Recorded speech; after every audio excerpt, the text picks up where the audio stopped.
अस्सलामुअलैकुम प्यारे दोस्तों, आज हम आपको जादू की 10 निशानियां बताने वाले हैं जो अगर किसी भी इंसान के ऊपर जाहिर होती है, यानी कि आप लोग इनमें से 10 निशानियों में से एक भी निशानी को अपने सामने किसी भी और शख्स के ऊपर जाहिर होते हुए देखते हैं या खुद के ऊपर जाहिर होते हुए देखते हैं तो आप लोग फ़ौरन समझ जाइए कि आपके ऊपर जादू का असर है। ये 10 निशानियां ऐसी हैं जो हर जादू वाले शख्स के ऊपर जाहिर ही होती है। अगर ये निशानियां आपके ऊपर है तो समझ जाइए कि आपके ऊपर जादू का असर है या कोई जादू कराने की कोशिश कर रहा है। आजकल ये बहुत ज़्यादा चल रहा है। आप किसी भी मौलवी के पास जाते हैं और वो आपसे पैसा खींचने के चक्कर में होते हैं। आपको बस वो ये बोल देते हैं कि आपके ऊपर जादू का असर है, आप लोग इसका इंतज़ाम कीजिए या फिर इसका बंदोबस्त कराइए, और आप लोग डर जाते हैं। लेकिन असल में ऐसा कुछ नहीं होता है। जादू का असर होना कोई मामूली बात नहीं है। जिसके ऊपर जादू का असर होगा उस इंसान को खुद ये महसूस होने लगेगा कि उसके ऊपर जादू का असर है। तो आज की इस वीडियो में हम आपको 10 निशानियां भी बताएंगे और जादू का इलाज क्या है वो भी हम आपको इसी वीडियो में आखिर में बताएंगे। ये जो हम जादू का इलाज आपको वीडियो के आखिर में बताने वाले हैं ये 100% काम करेगा। हर कोई ये अमल को कर लेगा, इंशाल्लाह उसके ऊपर जादू होगा वो जादू कट जाएगा। और जिसके ऊपर जादू नहीं भी होगा वो इस अमल को कर लेगा तो कोई भी उसके ऊपर जादू नहीं करवा पाएगा। तो जो मौलवी साहब अमल आपके लिए करेंगे वो अमल आप खुद भी कर सकते हैं। तो आप लोग पहले जान लीजिए इन 10 निशानियों के बारे में, उसके बाद में उस अमल को भी आप लोग ध्यान से समझ लीजिए। जादू की 10 निशानियां ये है।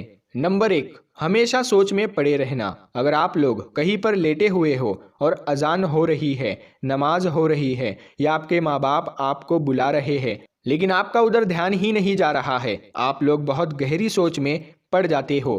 कभी कभी गहरी सोच में पड़ जाना ये एक नॉर्मल सी बात है, लेकिन हमेशा गहरी सोच में चले जाना ये भी एक अलामत है, यानी कि ये भी एक निशानी है जादू की। नंबर 2, काम अच्छे करने की कोशिश करना लेकिन वो काम गलत हो जाता है। यानी कि आप लोग कुछ अच्छा करने जाते हो और वो काम उल्टा हो जाता है। आप लोग चाहते हो कि आप लोग इस काम में कामयाबी हासिल कर लेंगे लेकिन आपको उस काम में नुकसान हो जाता है। ये कभी कभी होना नॉर्मल सी बात है, लेकिन हमेशा हर बार ऐसा ही आपके साथ होता है तो आप लोग समझ जाइए आपके ऊपर जादू का असर है। नंबर 3, कारोबार में हमेशा नुकसान उठाना। यानी आप हर बार कोई ना कोई कारोबार करते हैं उसमें आपको हमेशा नुकसान उठाना पड़ता है। चाहे आप कोई भी कारोबार कर ले आप हमेशा उसमें घाटे में होते हैं। इसी तरीके से आप हर बार कोई नया कारोबार करने की कोशिश करते हैं और आपको नुकसान ही नुकसान होता जा रहा है, या आपकी आमदनी जहाँ से आनी होती है वहाँ भी आपका नुकसान ही हो रहा है। तो आप लोग समझ जाइए, हो सकता है आपके ऊपर जादू का असर हो। अगर ऐसा लगातार हो रहा है और अगर आप लोग किसी भी तरीके से किसी भी काम में कामयाब नहीं हो पा रहे हो तो आप लोग समझ जाइए कोई आपके ऊपर जादू करवाने की कोशिश कर रहा है, यानी कि कोई आपको माली नुकसान पहुंचाने की कोशिश कर रहा है। नंबर 4, सिर में हमेशा चलता फिरता दर्द रहना। आज सिर में दर्द है कल माथे पर दर्द हो जाएगा, लेकिन कभी कभी दर्द होना ये नॉर्मल सी बात है। लेकिन हमेशा आज सर में दर्द हो रहा है कल माथे पर आ गया, परसों पीछे आ गया, इस तरह से चलता फिरता वाला दर्द रहना। यानी कि एक जगह आज दुख रहा है तो कल दूसरी जगह दुखेगा, परसों तीसरी जगह दुखेगा। अगर ऐसा होता है आपके साथ और रोज़ाना होता है तो आप लोग फ़ौरन समझ जाइए आपके ऊपर जादू का असर है या फिर कोई आपके ऊपर जादू करवाने की कोशिश कर रहा है। नंबर 5, हमेशा गैस बनना या कब्ज होना। इस तरह की परेशानी ज़्यादातर जादू वाले शख्स के ऊपर आती है। कभी कभी आपने ज़्यादा खा लिया या तली हुई कोई चीज़ खा ली, आपको गैस बन गई, या फिर आप खाना खाकर ही फ़ौरन लेट गए। आप लोग थोड़ा चल फिर ले या नहीं भी चले, इस तरीके से अगर गैस बनती है तो वो कोई बात नहीं। लेकिन आप लोग जब भी खाना खाते हैं आप चल फिर भी रहे हैं लेकिन फिर भी आपको गैस बन जाती है, कब्ज़ बन जाती है, इस तरीके की शिकायत आपके सामने भी आ रही है तो आप लोग फ़ौरन समझ जाइए कि आपके ऊपर जादू का असर है। नंबर 6, काम में दिल ना लगना, यानी कि सुस्त रहना। आप लोग कोई भी काम कर रहे हो, पूरी दुनिया आपके सामने से निकल कर जा रही है और आपका उसमें दिल नहीं लग रहा है, आपका एक पड़ोसी बहुत तरक्की कर रहा है, जो आपके साथ ही पढ़ता था, आपके साथ ही बैठता उठता था, उसको देखकर भी आपको आगे बढ़ने का कोई भी चाहत नहीं है, फिर भी आप कोई भी काम करने की तैयारी कर रहे हो, लेकिन आपका उस काम को करने में बिल्कुल भी दिल नहीं लग रहा है। अगर ऐसा हो रहा है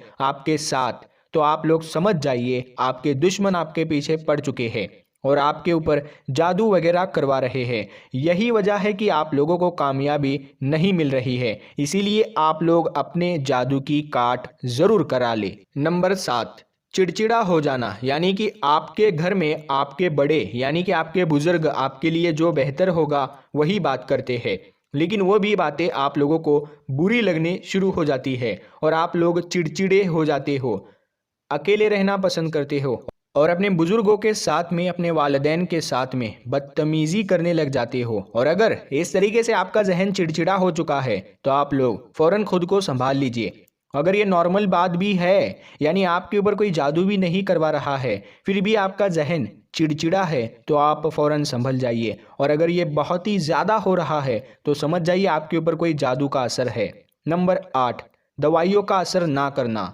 अक्सर हम लोगों को बीमारियां होती है, छोटा मोटा बुखार, नज़ला, ज़ुकाम, इस तरीके की बीमारी होती रहती है, या फिर कोई बड़ी बीमारी भी हो जाती है तो हम लोग दवाइयाँ वगैरह का इस्तेमाल कर लेते हैं, लेकिन कभी कभी हम लोगों के ऊपर दवाइयाँ असर ही नहीं करती। तो एक चीज़ याद रखो, जिसके ऊपर जादू का असर होगा उसके ऊपर किसी भी तरह की कोई दवा काम नहीं करेगी। इसीलिए आप लोग अपने ऊपर चेक करा लीजिए कि आपके ऊपर जादू है या नहीं।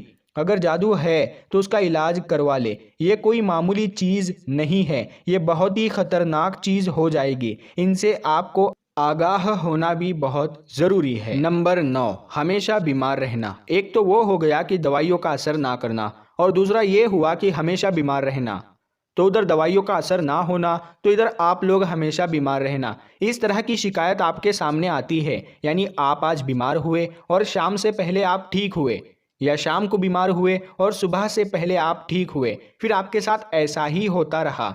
बीमार हो गए, ठीक हो गए, बीमार हो गए, ठीक हो गए। इस तरीके से बीमारी का पीछा ना छूटना। अगर ऐसी शिकायत आपके साथ हो रही है तो आप लोग फ़ौरन समझ जाइए कि आपके ऊपर जादू का असर है, या कोई आपके ऊपर जादू कराने की कोशिश कर रहा है। नंबर 10, नमाज में दिल ना लगना। ये सबसे बड़ी निशानी है। आप लोग पहले तो नमाज पढ़ने जाएंगे ही नहीं, अगर फिर भी पूरी कोशिश के साथ अगर आप नमाज पढ़ने के लिए जाएंगे तो आपको वसवसे आने शुरू हो जाते हैं, यानी कि बुरे ख्याल आना शुरू हो जाते हैं और आप लोग परेशान हो जाते हो। आप लोग चाहते हो कि आप नमाज पढ़ो, लेकिन आपका दिल नमाज में ही नहीं लगता।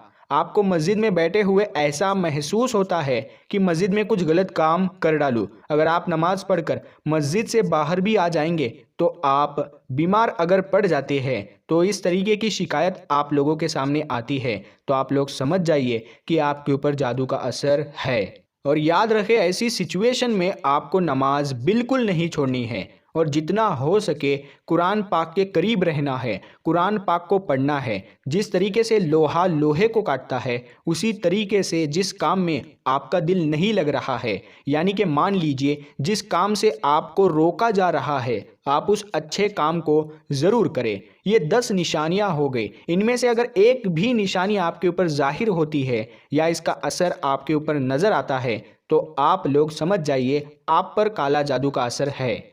अब अगर लोग ये भी सोचते होंगे कि इसका इलाज भी ज़रूर होगा, हमने निशानियां बताई है तो हम आपको इसका इलाज भी ज़रूर बताएंगे। तो आज की इस वीडियो में हम आपको अल्लाह के नाम का एक ऐसा वजीफ़ा बताने वाले हैं जो हर मुसलमान को इस वजीफ़े को करना ही करना है, चाहे उसके ऊपर जादू हो या उसे शक हो कि मेरे ऊपर जादू करवा रहा है कोई, तो आप ही इस अमल को कर ले। जिसके ऊपर भी जादू होगा वो जादू कट जाएगा, और जिसके ऊपर जादू नहीं भी होगा तो उसका बंदोबस्त हो जाएगा, यानी कि हमेशा के लिए इंशाअल्लाह उसके ऊपर कोई जादू नहीं करवा सकता इंशाअल्लाह। फिर कोई भी लाख कोशिश कर ले उस बंदे पर, फिर जादू नहीं करवा पाएगा।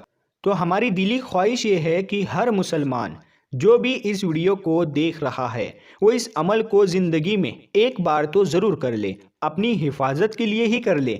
तो इस अमल को करने का तरीका बहुत ही ज़्यादा आसान है। आप लोगों को रात को सोते वक्त इस अमल को करना है। पहले आप वज़ू करके आइए और आप अपने बिस्तर पर बैठ जाइए, लेकिन याद रहे आप उसके बाद कोई काम नहीं करेंगे। हर काम से फ्री होने के बाद आप अपने बिस्तर पर बैठ जाइए। बैठने से पहले आप लोग एक गिलास में पानी ले लें। एक ही गिलास में पानी लेना है। गिलास को आप लोग अपने हाथ में पकड़ लीजिए और सबसे पहले 3 मरतबा शुरू में दरूद पाक पढ़ना है। वही दरूद पाक जो आपको आता है वो पढ़ लीजिए। उसके बाद अल्लाह ताला का ये पाक नाम या मुमीतु या मुमीतु या मुमीतु 7 मरतबा पढ़ ले। उसके बाद आखिर में 3 मरतबा दरूद शरीफ पढ़ ले। जब आपका ये अमल पूरा हो जाए तो आप लोग अपने हाथ में जो गिलास होगा उसमें फूंक मारना है, यानी कि उस पानी पर दम कर देना है। अब आप लोग सुन्नत तरीके से 3 सांस में इस पानी को पी लीजिए। इसी तरीके से आप लोग रात के वक्त 7 दिन तक ज़रूर इस अमल को करें। इंशाअल्लाह ताला अगर आप पर जादू होगा तो जादू ख़त्म हो जाएगा, और अगर जादू नहीं भी है तो इसका बंदोबस्त हो जाएगा, यानी वो महफूज रहेगा, हर किस्म के जादू से बच जाएगा। रोज़ाना 7 दफ़ा इसमें मुबारक या मुमीतू पढ़कर अपने ऊपर दम कर लिया करेगा।